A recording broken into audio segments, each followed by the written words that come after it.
여러분 정직하십니까? 보여지는 부분에서는 정직하게 행동하시죠. 누가 보지 않을 때는 정직하게 행할 때도 있지만 거짓되이 행동할 때도 분명히 있습니다.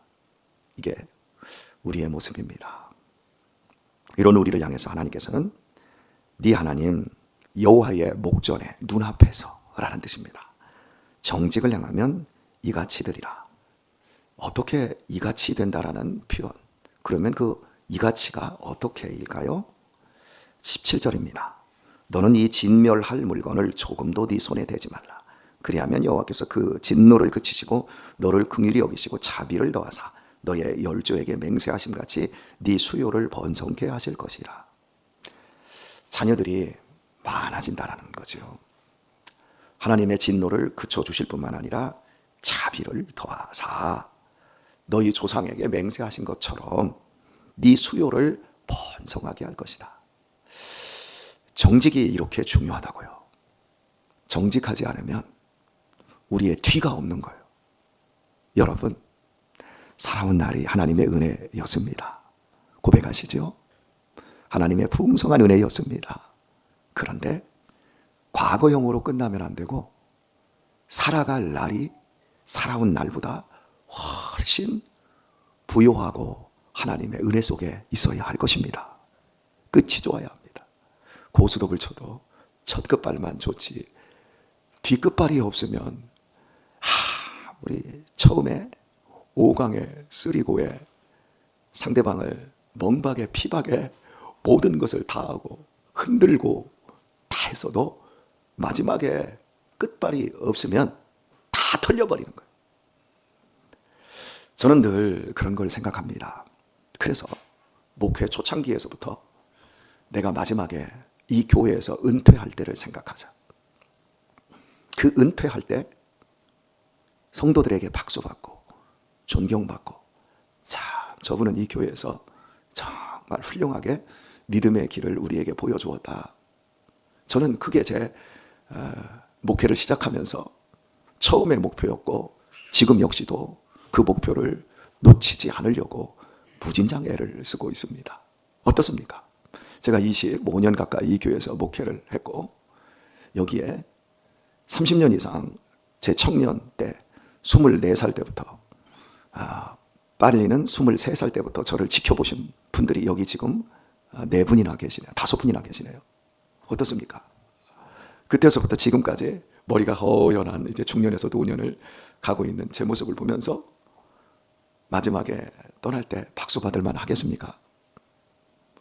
2분만 아멘을 하시는 것 같고 나머지는 그냥 씩 웃어주셨는데 아무 말 안 하고 계시는 김경순 권사님은 뭐요? 박수 쳐줄 겁니까? 예, 아멘 하셨네요. 엎드려 절 받았어요. 그 초심을 놓치지 않으려고 참 애를 많이 씁니다. 그런데 여러분의 눈앞에서 제가 정직하게 행하려고 하는 것 같지요. 그런데 매 순간 하나님의 눈을 의식합니다. 그것이 코람데오, 하나님의 면전 앞에서라고 하는 라틴어입니다. 저희 집 아이들을 키울 때 홈스쿨을 했습니다. 그 홈스쿨 하면서 학교 이름을 지었는데 코람데오라고 지었습니다. 얘들 하나님 앞에서 키우자. 하나님 앞에서 키우면 잘 키우겠지요. 그런데 말은, 명분은 그렇게 근사하게 해놨는데 실제 키울 때 하나님 앞에서 너무 부끄러웠어요. 소리 질러야지, 때로는 매를 때려야지, 막 분노해야지. 그때마다 그 부끄러움이 이루 말할 수가 없어요. 여러분 앞에서는 참 열심히고 정직해 보이고 순전해 보이는 모습이지만 내면이 얼마나 은큼하고 더럽고 얼마나 간사한지. 마치 바둑을 둘 때나 장기를 둘 때 때가 오른쪽으로 갈 수도 있고 왼쪽으로 갈 수도 있고 앞으로 갈 수도 있고 뒤로 후퇴할 수도 있습니다. 그 하나에 따라서 많은 것들이 바뀌지 않습니까? 그런 것처럼 그 하나가 나를 무너뜨릴 수도 있고 그 하나가 한 걸음 앞으로 전진해 나가는 걸음이 될 수도 있지 않겠습니까? 읽은 본문에서 우리에게 분명히 정직히 하라 그럽니다. 그리하면 하나님께서 진노를 거두시겠다. 자비를 더하겠다. 그리고 너의 너의 자손들이 번성할 것이다. 그 수요가 많아질 것이다. 한마디로 살아온 날보다 살아갈 날이 더 좋게 될 거라는 거죠. 이 복을 여러분 모두 받으시고 누리는 자리에 있다는 걸 꼭 기억하시길 바랍니다. 저는 이명교 장로님을 만난 시점부터 지금까지 35년을 지나오면서 훨씬 좋아지는 삶을 살고 있다고 믿습니다. 엄태경 장로님을 처음 만난 후 지금까지 훨씬 행복하고 좋아지는 삶을 살고 있습니다. 우리 이석봉 집사님을 만난 후 지금까지 너무 행복하고 더 아름답고 존귀한 삶을 이어가고 있습니다. 얼마나 좋은지 모르겠습니다. 우리 전정훈 집사님을 만나고 참 얼마나 때때로 시시로 너무 행복하고, 철마다 농사꾼이니까 참외 따다 주시고 오이 따다 주시고 호박 따다 주시고 수박도 해따다 주시고 복숭아도 해다 주시고 얼마나 좋은지 모르겠어요. 시시때때로 너무 좋아요. 우리 공영복 집사님 늦은 무렵에 개종하시고 저희 교회 오셔서 호박죽 해다 주시지, 짠지 해다 주시지, 고추 무쳐다 주시지, 수시로 이렇게 해주시는데 너무 좋아요. 이거 다 지금 얘기를 해야 되는데 다 얘기하면 설교 끝이 없어요. 신영순 권사님 그렇죠. 얼마나 좋은지 모르겠어요.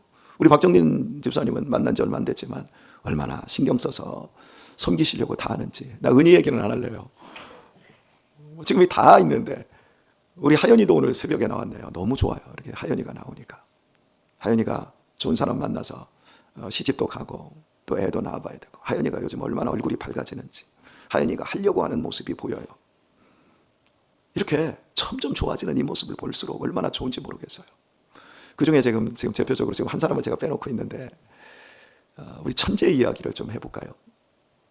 우리 천재를 만났을 때는 천재는 천하에 재수 없는 놈이었습니다. 눈을 못 마주쳐요. 두려움과 공포에 쩔어서 인생 실패자로. 성경적으로만 환상을 본다지만 이명이 들리고 막 이상한 다른 것들이 보이고 막 두려움 속에서 쥐구멍 속에 있는 것처럼, 쥐구멍 속에 있어도 두려움 속에 버스도 탈 수도 없고 사람 만나는 걸 하지 못했던 극도의 정신장애. 그런데 아내를 만나고 저를 만나고 합창단에서 함께 노래를 하고 수없이 많은 그 두려움 속에서 공황 증세가 와서 합창단 공연을 하다가도 막 어떻게 감당을 못하고 필름이 끊겨버리고, 그런 위기들 순간들을 지나고 내가 송탄 장로교회 한 번만 가보겠다. 새벽에 걸어서 오고 후드티 입고 오셔가지고 저 자리에 앉아가지고 대체 누구인지 몰랐습니다.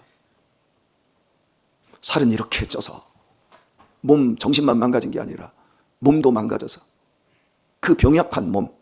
그런데 우리를 만나고 산책 좀 해라.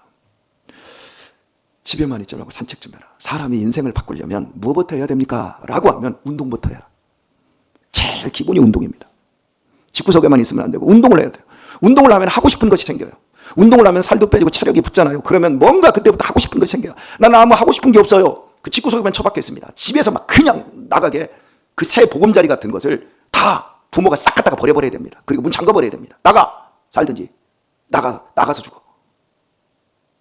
그때부터 걷더니 그리고 조금씩 뛰더니 이제 음식 조절하고 사람들과 이렇게 같이 교회 안에서 어울리고 거기서 좋은 권사님들 만나고 막, 그런데 막 신용불량에 아버지가 쌓아놓은 금전적인 똥이 막 법원에서 몰려오는데 그런 걸 교회가 함께 방어해주고 가서 집 청소, 정리, 그리고 신방 가고 이런 과정을 통하더니 사람이 확 바뀌고 변하여 이제는 완전히 새 사람이 되고 이 앞에서 찬양 인도도 하고. 그런데 어제 그저께 토요일에 제가 우리 아이들 행복학교를 간다고 해서 태워다 주러 이렇게 왔다가 이 교회 입구에 웬 젊은이가 하나 있는데 누군지를 모르겠어요. 그래서 누구지? 했더니 뒤에서 애들이 천재형이에요. 그래요. 완전히 슬림해진 거 있죠. 완전히 딴 사람이 됐어요. 멋있는 젊은이가 되어서.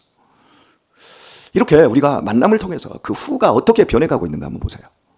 우리 교회 성도님들, 이 설교를 듣는 우리 모든 분들, 여러분이 교회를 만나고 여러분이 셀을 만나고 여러분이 목사를 만나고 장로님, 집사님을 만나고 그 만남 속에서 여러분의 뒤보다 만남 시점을 해서 그 앞을 한번 봐보세요. 어떤지. 마음에 내 영혼의 햇빛이 비치고 있습니까? 내 삶에 자신감이 생깁니까? 내 삶에 하나님의 소망이 커지고 있습니까? 그런데 만났는데 별로 변하는 것도 없고 자신감은 더 떨어지고 소망보다 절망이 커지고 있다? 교회를 핑계하고 셀을 핑계하고 사람을 핑계할 이유가 없어요. 하나님의 목전에서 정직하게 행하지 않기 때문에 그런 거예요. 신앙은 두 가지 형태로 나아가야 합니다. 첫 번째는 맡기는 겁니다. 두 번째는 신뢰하는 겁니다. 그냥 죽든지 살든지 하나님께 맡기는 겁니다. 북한에서 남한으로 6.25 전후를 통해서 내려오신 분들이 대부분 크리스천들입니다. 그분들이 북한에서 내려올 수밖에 없었던 이유는 북한에서 대부분 상류층이었습니다. 땅을 많이 가지고 있었든지, 북한에서 공무원을 하든지, 북한에서 경찰을 하든지 대부분 북한에서 살만했던 분들입니다. 그런데 북한이 공산화가 되면서 지주계층들을 다 잡아 죽이고 땅을 다 몰수해버렸잖아요. 그리고 경찰, 군인들, 공무원들 이런 사람들을 부르주아라고 모두 그 직업을 빼앗아버리고 그들의 집을 다 몰수해버리고 그들을 죽이고 이러니까 대부분의 사람들이 땅 이남으로 내려올 수밖에 없었어요. 그리고 북한에서 그렇게 잘 살던 사람들이 복음이 여러분 서울에서부터 부흥한 것이 아니라 평양에서 부흥을 했어요. 황해도 또 평안 남북도 이쪽에서 우리나라 선교 초창기에 교회가 폭발적으로 이루어져서 동방의 예루살렘을 얘기할 때 평양이었거든요. 신학교도 다 평양에 있었어요.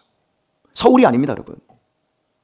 그때 한국교회 130년 역사의 초창기에 그 부흥을 경험했던 사람들이 복음을 만나면서 노비 출신의 사람들이 의사가 되고 복음을 만나면서 정말 천민들이 목사님들이 되고 교회를 세우는 주축들이 다 돼요. 그러면서 저 북한에서 지주계층, 공무원 계층 이걸 이루었던 사람들이 다 크리스찬이에요. 그러니까 남쪽으로 내려왔던 사람들이 북한에서 자기 땅 다 뺏기고 직업 뺏기고 저 38선을 넘어와서 남쪽에 넘어올 때는 아무것도 없는 거예요. 거지로 내려오는 거예요. 우리 서울역 같은데 영등포역 같은 데 가면 노숙자 있잖아요. 그냥 노숙자들로 내려온 거예요. 그 노숙자로 내려온 사람들이 남쪽에 내려와서 또다시 대부분 성공적인 삶을 다 읽었습니다. 북한에서 월남한 사람들 가운데 여러분 거지로 나중에 끝까지 거지로 죽은 사람 있나요? 없습니다. 황기성 목사님 그 세대들이 지금 90 먹은 이 세대들이 남쪽으로 내려올 때 아무것도 없이 몸만 빠져나온 분들이었어요. 그런데 그들 중에는 노숙자가 하나도 없어요. 실패자가 없어요. 다 성공적인 인생을 살았어요. 그들이 내려올 때 딱 한 말씀 붙들었어요. 내가 너와 함께 하겠노라. 마태복음 28장에서 우리에게 복음이 땅끝까지 이르러 가는데 그 복음을 전하는 그 증인으로서 내가 받는 모든 것 하나님이 나와 내 후손에게 주겠다. 그 말씀이 예수님의 말씀에서 내가 영원토록 너와 함께 하겠노라. 그 말씀 하나 붙들고 내려와가지고 하나님께 그 자신의 삶을 의탁하고 내려오신 분들이 남대문 교회를 세우고 내려오신 분들이 영락교회를 세우고 내려오신 분들 그 피난민들이 충현교회를 세우고 그 교회들이 50년대, 60년대, 70년대, 80년대, 90년대까지 한국교회를 이끌어가는 거성이 됐어요. 믿음은 그런 거예요, 여러분. 의탁하는 거예요, 첫 번째. 의탁하고 날마다 믿는 거예요. 저는 우리 천재 청년이 이 교회에 와서 막 교회에 막 의탁해버리더라고요. 몸을 의탁해버렸어요. 정신을 의탁해버렸어요. 영혼을 의탁해버렸어요. 어차피 나는 죽었는데 나는 어차피 실패자인데 나는 하나님께 교회에 나는 믿고 하나님의 말씀에 믿고 내 인생을 맡겨보겠노라. 그러면서 조금씩 천천히 한 번에 맡겼다고 해서 한 번에 인생이 해결됩니까? 아니요. 오랜 시간이 있었어요. 지금 천재가 온 지도 3년이 지나가고 있습니다. 그 시간 동안 조금씩 천천히 제가 좋아하는 거 조금씩 천천히 꾸준히 끝까지 가다 보면 하나님의 약속의 말씀은 열매를 맺게 되어 있습니다. 그 놀라운 그 증거를 우리들이 보고 있는데 천재가 하나님 앞에서 정직히 행하는 거예요. 저는 저와 여러분들이 우리 서로 앞에서는 얼마나 정직히 행합니까? 제가 이 강대상 이 자리에 있을 때는 얼마나 정직하게 보입니까? 그런데 이 자리보다 더 조심스러운 자리, 여러분이 못 보는 사람이 안 보는 자리, 나와 하나님만 아는 그 자리에서 그 사소한 것을 가지고 정직하게 행하려고 할 때, 저는 이 아침에 우리 하연이가 여기 왔거든요. 우리 하연이에게 좀 용기를 주었으면 좋겠어요. 하연이는 좋은 사람을 만날 겁니다. 그리고 하연이의 인생은 지금보다 훨씬 앞날이 밝고 찬란하게 될 줄 믿습니다. 그렇게 되기를 축원합니다. 하루아침에 변하지 않습니다. 사람이 변하려면 나한테 갑자기 10억, 100억이 생기면 변하는 게 아니라 변질돼 버립니다. 하나님이 물질을 주시는 것도요, 내가 10억, 100억을 움직일 만큼 그걸 내 도구로 사용하여 하나님의 영광과 기쁨을 나타낼 수 있을 실력이 있을 때 하나님이 주셔야 되는 겁니다. 그래서 내 자신의 실력, 이것을 만들어가는 일로 하나님께서 우리에게 시간을 두고 점진적으로 행하여 나가십니다. 하연이의 인생 속에서도 조금씩 천천히 꾸준히 끝까지 전혀 늦지 않았습니다. 친구들이 결혼하고 애 낳고 그거 바라보면 나는 뭐하나? 그 생각 할 필요 없습니다. 나는 하나님의 작품입니다. 나는 하나님의 꿈입니다. 먼저 된 자가 나중되고 나중된 자가 먼저 됩니다. 할렐루야. 저도 턱걸이로 목사가 되어서 가장 못난 자리에 있었습니다. 저는 여러분에게 말씀을 드리지만 제 학력을 숨기지 않습니다. 저는 야간 학부에서 공부를 했고 남들이 다 가는 총신대학교 또 총신대학원 MDB 과정 이런 것 못하고 일반 신학교 수원신학교에서 종신으로 가가지고 목양과정에 디플로마 과정으로 저는 문교부 인가가 없는 대학원생입니다. 문교부 인가는 없지만 대학원생들하고 똑같이 공부하고 문교부 인가는 안 받았지만 목사로서 목사 안수를 받았습니다. 그러니까 학력적으로 제가 얼마나 볼품없고 사람들과 견줘서 비교할 수 없을 만큼 저는 비루한 상태입니다. 그런데 그때로부터 지금 30여 년이 넘었습니다. 제가 공부할 때 제가 돈이 넘쳤으면 저도 총신대 가죠. 돈을 벌어야 되니까 야간으로 공부할 수밖에 없었죠. 누구도 저를 학비를 대줄 사람이 없었습니다. 그러니 그렇게 해서라도 제가 신학을 하고 목사가 되었지요. 그런데 여러분 보십시오. 어제 저녁에도 제가 기사를 2개나 써서 신문사에서 저한테 요청을 합니다. 목사님, 이번에 선거관리위원회 이 부분에 대해서 기사 좀 하나 써주시고 또 이번에 헌의부에서 기각 판정 나온 이 부분에서 목사님의 날카로운 시사 칼럼이 필요합니다. 돈 10원도 안 받습니다. 제가 써주고. 제가 그걸 돈을 받고 하면 저는 이제부터는 기자로 나가야 됩니다. 돈 안 받습니다. 얘기하면 필요하면 총회를 위한 것이라면 이 시대에 우리 교단 발전과 교단을 좋게 하는 거라면 하겠습니다. 밤 9시가 돼가지고 컴퓨터 앞에 앉아서 씁니다. 어렵지 않겠습니다. 그리고 보내줍니다. 역시 목사님 탁월합니다. 여러분, 이게 조금씩 천천히 꾸준히 끝까지 가는 거. 하나님께서 내가 뒤가 구리면 앞도 열리지 않습니다. 그러나 뒤가 구리지 않고 뒤가 깨끗하면 앞길은 더 탄탄대로가 되는 줄 믿습니다. 이렇게 가시길 바랍니다. 여러분의 신앙생활 하시면서 나는 보잘것없으니까 여러분, 우리의 신앙생활에서 내가 보잘것없는 사람이 아니라 내가 펼치고 있는 내가 가는 회사, 내가 일하는 현장을 보세요. 우리 이석봉 집사님이 용접하는 그 일을 하는 그 현장만큼은 우리 이석봉 집사님이 왕이요. 내가 이걸 땜질을 하고 붙이고 그럴 때 옆에서 누가 지랄합니까? 하나도 못하죠. 그러면 갖다가 그 땜질해버려. 이게 얼마나 무서운데 전기가. 그 자리에서만큼은 내가 왕이라고요. 내 업무를 보고 내가 웃을 수도 있고 소리를 지를 수도 있고요. 내가 짜증낼 수도 있고 내가 기뻐할 수도 있어요. 내가 하나님 앞에서 어떻게 행할지는 내 선택이라고요. 그리고 그 정직하게 행하는 그 선택.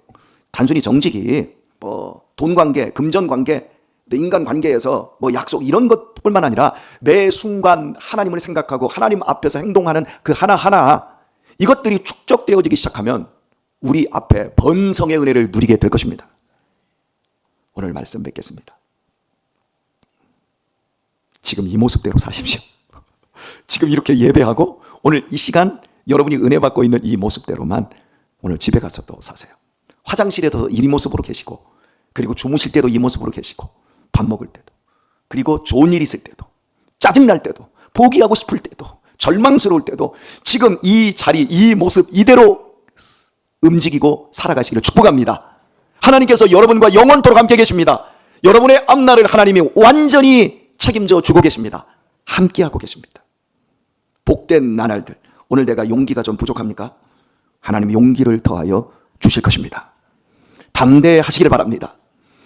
자, 앞뒤 옆 사람 인사 나누도록 하겠습니다. 자, 인사하십시다. 광복절 날, 광복절 휴일인데 합시다. 광복절 휴일인데 우리만 대박을 받았습니다. 그렇습니다. 잊지 마십시오. 오늘 이 자리에 계신 여러분들은 대박입니다. 저한테 어제 그러더라고요. 목사님, 내일 광복절 휴일인데 하루 쉬세요. 아니, 목사님은 휴일날 안 쉬세요? 이 대박이 있는데 어떻게 쉽니까? 쉬지 말라고 해도 쉬어야 되는 날 옵니다. 점점 약해지고 있습니다. 병나면 쉬지 않겠습니까? 또 나이 먹고 기운 없고 하면 쉬지 않겠습니까? 은퇴하면 쉬지 않겠습니까? 예, 하나님의 면전 앞에서 하나님이 지시하고 감독받는 그 범위 내에서 우리 정직하게 행하여 우리 앞날에 웃음꽃이 더 활짝 피고, 아 천재야, 그리고 우리 하연아, 와 그때 광복절 그 다다음 날, 그때 사모님 생일이었는데, 야 그때로부터 내 인생이 정말 엄청난 은혜가 쏟아졌구나, 이렇게 서로에게 격려하고 아름다운 추억을 남기는 우리 귀한 성도님들 다 되실 수 있길 예수님의 이름으로 축원드립니다.